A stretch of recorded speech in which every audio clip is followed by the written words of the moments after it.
여러분 안녕하십니까? 약효피디아의 곽준수 교수입니다. 자, 이제 가을이 깊어가고 있는데요. 오늘은 특별히 소화불량과 부인과 질환에 좋은 약초 한 가지 소개해 드리겠습니다. 구절초입니다. 특히 소화가 잘 평소에 안 된다거나 또는 부인과 질환으로 고생하고 계시는 분들은 오늘 방송에 한번 집중해 주시기 바랍니다. 구절초, 국화과에 속하는 쑥 속의 식물이죠. 맛이 쓰고 약성은 따뜻하다라고 되어 있습니다. 심비위경락에 작용을 하는데요. 여기서 한 가지 주의할 게 있습니다. 쑥 속의 대부분의 식물들이 그렇습니다만 이걸 생으로 드시면은 성질이 찹니다. 근데 이거를 익혀서 삶거나 말리거나 볶거나 또는 달이거나 이렇게 익혀서 먹게 되면은 성질이 따뜻해진다고 하는 사실입니다. 그래서 특히 오늘 주목을 해야 될 것이 부인과 질환, 그 중에서도 속이 냉해서 오는 그런 질환들의 이 구절초를 적극적으로 추천을 해드립니다. 먼저 적용 증상 한번 볼까요? 먼저 제일 첫 번째로 보신, 중초, 소화기관이죠. 이 중초를 따뜻하게 하는 온중작용이 있습니다. 그래서 몸이 냉하거나 허약할 때 사용을 하는데요. 보통 이거를 술을 담가서 30cc 정도 아침 저녁으로 반주로 드셔도 좋고요. 아니면 이건 말려놨다가 이거를 끓여서 약으로 달여 드셔도 좋습니다. 자, 불임증에는 특히 여성들의 생리를 조화롭게 하는 조경의 효능이 있습니다. 생리를 조화롭게 한다, 그런 뜻이죠. 불임증이라고 하는 게 보통 이제 결혼 후에 한 3년 정도가 됐는데도 임신이 되지 않는 그런 경우를 말하는 거죠.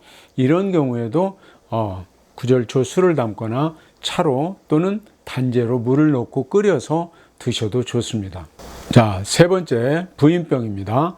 여성에게 신체적으로 이상이 생겨서 일어나는 모든 질병들을 부인병이라고 얘기를 합니다. 이 중에는 생리통이랄지 또는 생리불순이랄지 여러 가지 질병들이 있습니다만 이런 경우에도 구절초가 잘 듣습니다. 그 밖에도 음식물을 삭히는 소화 효능이 뛰어나고요. 월경불순, 자궁냉증, 당뇨, 항암, 강장, 건이, 소화불량증, 신경통, 조루, 중풍, 현기증 두루두루 널리 쓰일 수 있는 약재거든요. 해열제로서 폐렴이랄지 기관지염, 기침, 감기, 인후염 이런 데에도 사용할 수 있고요. 그런가 하면은 방광염이랄지 질염이랄지 고혈압 같은 데도 응용을 할 수 있는 그야말로 우리 일상생활에서 자주 접할 수 있는 잦은 질환들 이런 거에 두루두루 이용할 수가 있습니다. 자, 이거 어떻게 이용하면 좋을까요? 네, 제일 먼저 약효가 보통 뿌리를 포함한 전체에 다 있거든요.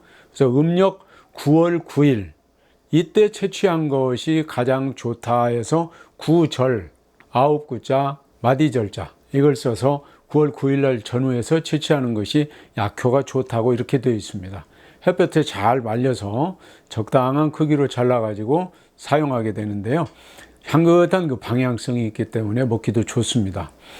1년 이상 묵은 것은 약효가 떨어지거든요. 그래서 올가을에 채취한 것 같으면은 내년 여름까지 다 소모를 하시고요. 내년 가을에 또 채취를 해야 되는 겁니다. 자, 술을 어떻게 담을까요?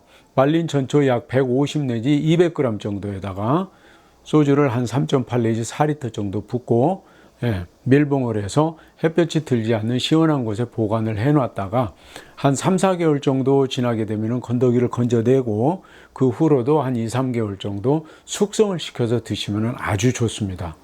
차로 마실 때요, 이 술을 그냥 끓여서 물을 붓고 좀 끓여서 드셔도 좋고요. 아니면은 꽃을 따서 말려뒀다가 따뜻한 물에다 이렇게 우려서 녹차처럼 그렇게 우려내서 드셔도 좋습니다.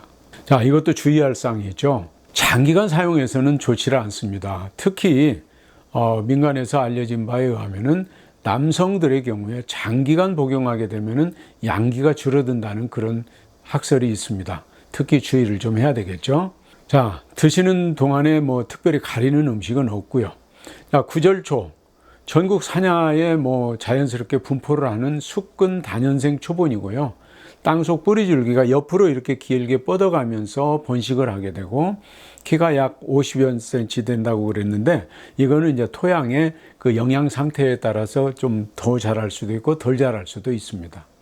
잎은 달걀 모양이고 서로 어긋나고요. 새의 긴 모양으로 깊게 갈라지고 갈라진 잎 조각은 다시 몇 갈래로 갈라지게 됩니다. 그런가 하면 그 둔한 톱니 모양으로 갈라지기도 하죠.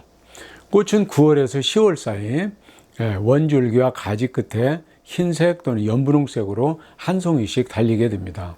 열매의 경우에 장타원형이며 성숙해도 껍질이 작고 말라서 단단하여 잘 터지지를 않습니다.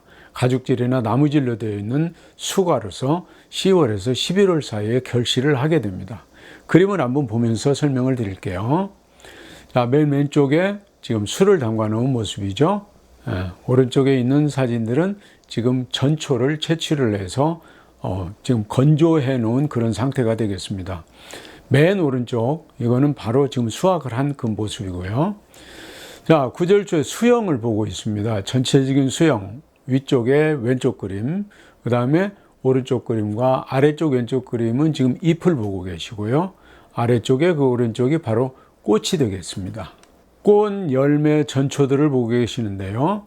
맨 왼쪽에 꽃 뒷모습을 보고 계시죠. 꽃 받침이 이렇게 포엽처럼 감싸고 있고요.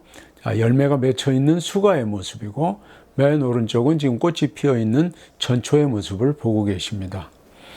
자, 유식물 때에 봄에서 이제 여름 사이에 이런 식으로 이제 나오게 되는데요. 겹 깃골, 새 깃골로 되어 있고 지금 깊이 지금 갈래가 갈라져 있죠. 겹으로. 주목해서 보시고요.